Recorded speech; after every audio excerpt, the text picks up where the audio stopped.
Welcome to Jayanthi's kitchen. ನಾನಿವತ್ತು ಬ್ರೇಕ್ಫಾಸ್ಟ್ಗೆ ಒಂದು ಹೆಲ್ದಿಯಾದ recipe ಮಾಡ್ತಾಯಿದ್ದೀನಿ. ಹೇಗೆ ಮಾಡೋದು ಅಂತ ನೋಡೋಣ. ಇದಂತೂ ಮಕ್ಕಳಿಗಂತೂ ತುಂಬಾ ಇಷ್ಟ ಆಗುತ್ತೆ. ಸ್ಟವ್ ಹಚ್ಕೊಂಡು ಒಂದು ತವ ಇಟ್ಕೊಳ್ಳೋಣ. ಇದರ ಮೇಲೆ ಈ ರೀತಿ ಒಂದು ಚಿಕ್ಕ ಬೌಲ್ ಇಟ್ಕೊಳ್ಳೋಣ.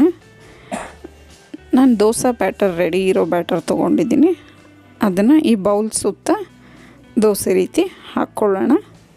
ಈಗ ಇದೇ ರೀತಿ ಬೌಲ್ ಸುತ್ತ ದೋಸೆನ ಹಾಕ್ಕೊಳ್ಳೋಣ.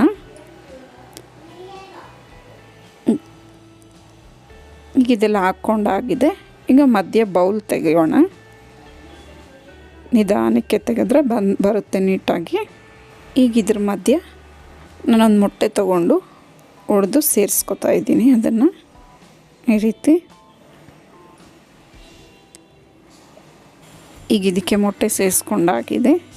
ಈಗ ಇದಕ್ಕೆ ನಾನು ಸಣ್ಣಗೆ ತುರ್ಕೊಂಡಿರೋಂಥ ಕ್ಯಾರೆಟ್ನ ಒಂದು ಸ್ವಲ್ಪ ಸೇರಿಸ್ಕೊತಾ ಇದ್ದೀನಿ. ಕೊತ್ತಂಬರಿ ಸೊಪ್ಪು, ಒಂದು ಸ್ವಲ್ಪ ಈರುಳ್ಳಿ,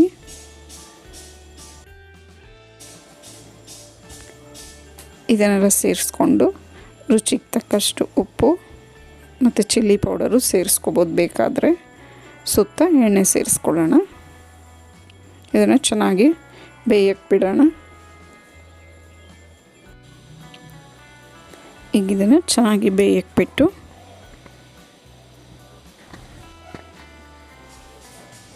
ಈಗ ಇದನ್ನು ನಿಧಾನಕ್ಕೆ ತಿರುವಾಕ್ಕೊಳ್ಳೋಣ. ಈ ಸೈಡು ಬೇಯಿಸ್ಕೊಳ್ಳೋಣ. ತುಂಬ ಕಲರ್ಫುಲ್ಲಾಗಿ ಗೋಲ್ಡನ್ ಬ್ರೌನ್ ಚೆನ್ನಾಗಿ ಬಂದಿದೆ ದೋಸೆ.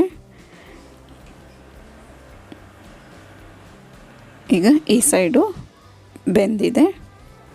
ಈಗ ರುಚಿಕರವಾದ ಹೆಲ್ದಿ ದೋಸೆ ರೆಡಿಯಾಗಿದೆ. ನಿಮಗೆ ಈ ರೆಸಿಪಿ ಇಷ್ಟ ಆದಲ್ಲಿ ಲೈಕ್, ಶೇರ್ ಆ್ಯಂಡ್ ಸಬ್ಸ್ಕ್ರೈಬ್ ಮಾಡಿ. ನಿಮ್ಮ ಅನಿಸಿಕೆ ಅಭಿಪ್ರಾಯವನ್ನು ಕಮೆಂಟ್ಸ್ ಮೂಲಕ ತಿಳಿಸಿ. Thank you for watching.